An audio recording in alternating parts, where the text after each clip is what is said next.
Hey everyone, in this video, I'll show you how to fix any desk not connecting to network. Let's get started. First, go to Control Panel, then System and Security, Windows Defender Firewall. Click on Allow an app through Windows Defender Firewall. Find any desk in the list. Make sure both private and public boxes are checked. If not, click Change Setting and enable it. Click on your Wi-Fi or network icon in the taskbar. Make sure you're connected to a working network. Test the internet by opening a website or doing a speed test.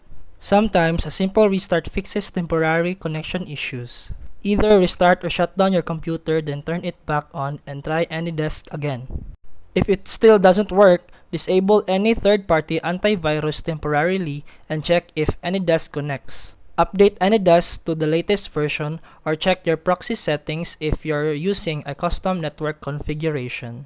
And that's it for today's video. If you found this helpful, please like and subscribe for more videos. See you in the next one.